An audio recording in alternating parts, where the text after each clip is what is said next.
keeps asking, everyone's like, and I'm like, literally, she doesn't even know. Like, it's just like a day by day legit type of thing. And so, yeah, she's close, but like, you also have to remember, like, she could be playing if it wasn't in the WNBA by now, but like at this level, with how deep and like how good people are nowadays in our league, which is the best it's ever been, like you can't just be good. You have to be on top of your game. And so just trying to get her back in game shape, I think, is what they're trying to do. But like, again, it's literally a day by day. I'm not holding out any. You would think by now the WNBA would have learned to protect the only person making them relevant, but nope.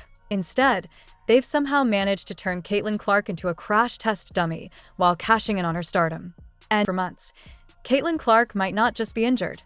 She might be done with the WNBA. Hey, we got Sophie the Trophy, one half of the Blonde Bombers, coming out and exposing her truth with this Bria Hartley situation. And she's also letting it be known the behind the scenes and what's really going on with Caitlin Clark's injury. NBA altogether. And if you think that's dramatic, trust me, it's not. The league's own actions, or lack of them, have been screaming it louder than Sophie ever could. Let's not sugarcoat this. Sophie went on record, and she didn't just say Caitlin's recovery is day by day. She basically said, yeah, she could be playing if this wasn't the WNBA. Translation? The league itself is the reason the biggest star in women's sports is on the shelf. Wrap your head around that for a second. Imagine LeBron James' second year in the NBA and Adam Silver personally made sure defenders got to practice MMA moves on him.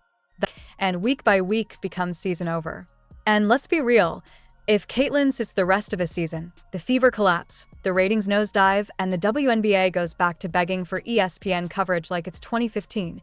But here's the real kicker Sophie dropped. Caitlin might already be healthy enough to play, just not in the WNBA. Anywhere else, any other league, any other sport, she'd be back by now. That's not just a hot take, that's an indictment. Sophie basically said the WNBA style of play, which, let's be honest, looks more like rugby than basketball, is why Caitlin's stuck on the sidelines. And if you've watched even 2 minutes of a Fever game, you know she's not exaggerating. It's elbows, body checks, shoves. It's the Hunger Games with sneakers. And the refs? They're not refs, they're spectators with whistles. This is where things get dangerous for the league. Because Sophie didn't just talk about the injury, she hinted at the bigger question.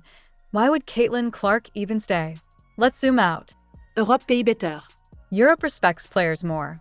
And ironically, the officiating over there is actually less violent. Caitlin could wake up tomorrow, sign with a EuroLeague powerhouse, and instantly become the highest paid women's player in the world. Fans would stay up at 3 a.m. streaming her games from Spain or Turkey, and the WNBA would be left with Angel Reese's TikToks and Paige Bucher's highlight packages to sell tickets. Good luck with that, and what if Caitlin skips basketball altogether? She loves golf. Sponsors already line up to throw millions at her. She could literally Paige Spiranak her way into tens of millions a year without taking another elbow to the face. Imagine Caitlin Clark on a golf course, building her empire, while the WNBA struggles to fill seats in Indiana again. That's not just possible. Sophie basically told us it's on the table. And speaking of Paige Buchers, Sophie threw shade in that direction too.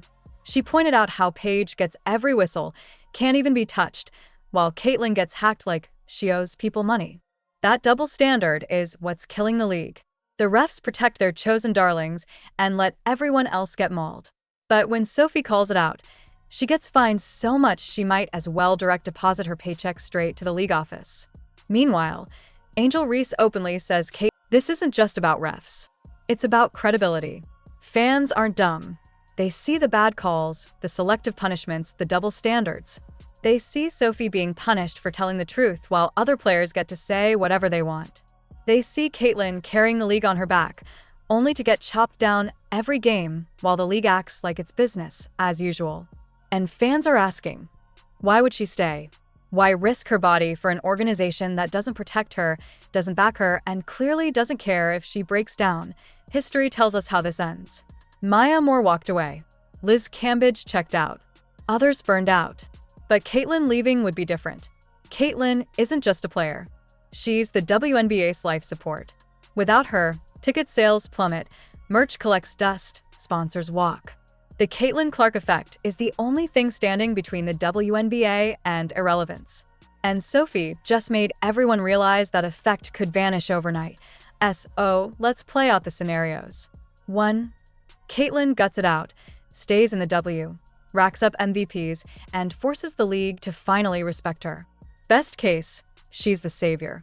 Worst case, she gets chewed up and spit out before 25, and we're all left talking about what could have been. 2. She jumps to Europe. Bigger paycheck, shorter seasons, less wear and tear, actual referees. American fans would watch her dominate overseas, and the WNBA would become the embarrassing ex she left behind. 3. She drops basketball altogether. Sponsors, golf, media, the whole 9 yards. She becomes bigger than the WNBA without ever stepping back on their court. All 3 scenarios? Totally realistic. And that's exactly why Sophie's words hit so hard. Because when a current player says Caitlyn might quit, it's not a rumor anymore. It's a warning. And the league can't spin that away. Fans don't trust their spin anymore anyway. Here's the truth nobody in the league office wants to hear. Caitlin Clark doesn't need the WNBA. The WNBA needs Caitlin Clark.